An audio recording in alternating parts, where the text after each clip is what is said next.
Sumainyo ang Panginoon. At sumaiyo rin. Ang mabuting balita ng Panginoon ayon kay San Mateo. Papuri sa iyo, Panginoon.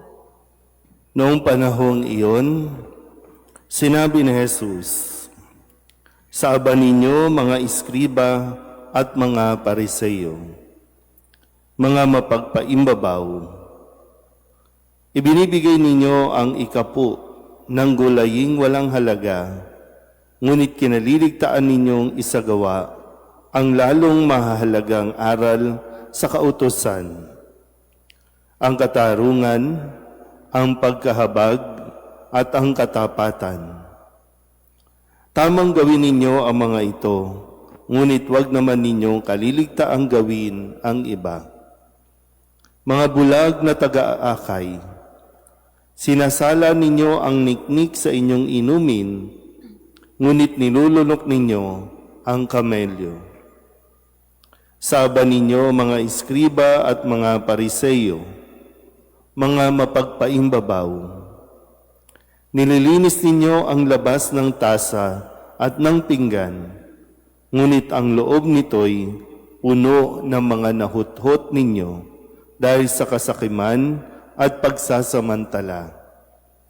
Bulag na pariseyo, linisin mo muna ang mga nasa loob ng tasa at ng pinggan, at magiging malinis din ang labas nito." Ang mabuting balita ng Panginoon. Pinupuri ka namin, Panginoong Hesukristo. Isang mapagpalang maga po sa inyong lahat. Ngayon po ay Martes ng ika-21 linggo sa karaniwang panahon.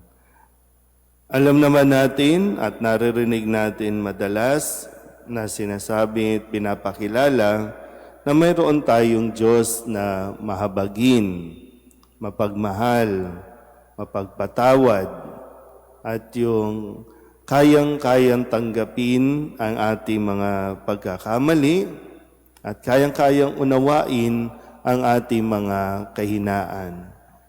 Pero sa ating ebanghelyo, mayroong pag-uugali na talagang hindi palalampasin ni Jesus. Mabait ang Diyos kung mabait.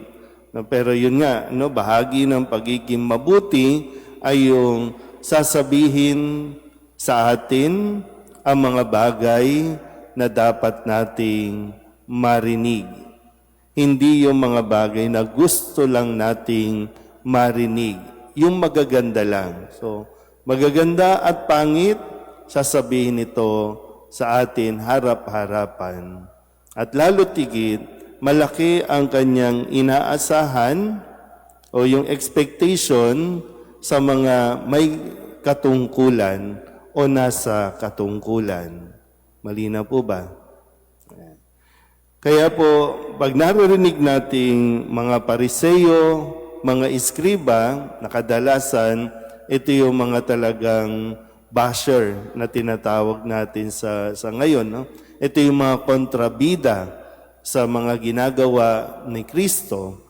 Pero yun nga po, yung isang ugali na ayaw o kaya talagang nakaka-trigger, kuhang-kuha nila ang inis ni Kristo kapag sila ay nagiging mga mapagpaimbabaw. Pagpaimbabaw, pag ginagamit ito sa salitang Ingles, pag binasa ninyo ito, hypocrite. Ang salitang hypocrite naman ay nangangahulugan ng pagiging aktor, nagpapanggap, aktor, uma-acting nang hindi naman talaga totoo.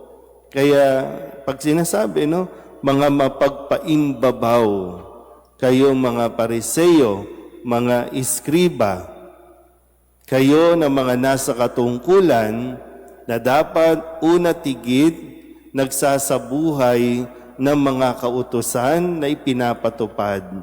Hindi yung sila lang ang magpapatupad, sila ang magpaparusa, pero sila mismo ay hindi sumusunod dito. kaya mapagpaimbabaw. So ito yung ugali, no, na ayaw ni Kristo. Na maganda, no, mapagnilayan natin tayo rin, no. Pero siyempre lalo tigit, no, mapanawagan nga sa mga nasa katungkulan, no, sa simbahan man o sa gobyerno, pero lalo tigit, no, sa tingin ko mas mataas kasi yung inaasahan sa mga may katungkulan sa simbahan. Kami mga pari, sa aming mga obispo, o maging sa mga nasa katungkulan, sa mga organisasyon, sa mga ministries, maganda na mapagnilayan ang bahaging ito, no, na kailangan natin suriin mabuti, iwasan. No? Halimbawa, tayo na madalas na nakakapagsimba araw-araw, paano nga ba natin ito itinatama? Yung pagiging mapagpaimbabaw. Na pwedeng, no, talagang masipag tayong magsimba araw-araw, pero pagkatapos ng simba, may iba bang pagkatao na umiiral? Meron bang iba, no, na pwedeng ngayon ang babait natin tingnan, pero pagkatapos ng misa, paano ba tayo sa ating kapwa? So, ito yung hindi, alam niyo, yung hindi ito tolerate ni Kristo. Itatama ito ni Kristo. Masakit man mapakinggan, pero kung ito yung totoo, ito yung para sa ikabubuti natin. Pag sinabihan tayong ipokrito, kailangan natin pagnilayan ng mabuti. Bakit kaya? May nakikita ba sila na baka hindi ko na rin napapansin? Minsan kasi masyado na tayong bulag sa mga ginagawa natin, lalo tigit sa mga ritual. Kaya nga sa paalala, no, ni San Pablo sa mga taga-Thessalonica sa unang pagbasa, hindi lang tayo pwedeng sunod lang tayo ng sunod sa tradisyon. Napakasipag natin, napakapayos natin sumunod sa mga tradisyon at mga ritual, pero yung pag-uugali ba natin ay nababago nito.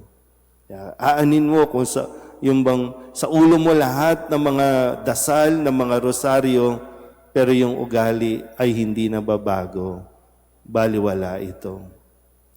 Kaya sana po, no, masakit man marinig, pero pagnilayan natin, gaano tayo nagiging mapagpaimbabaw o mapagkunwari.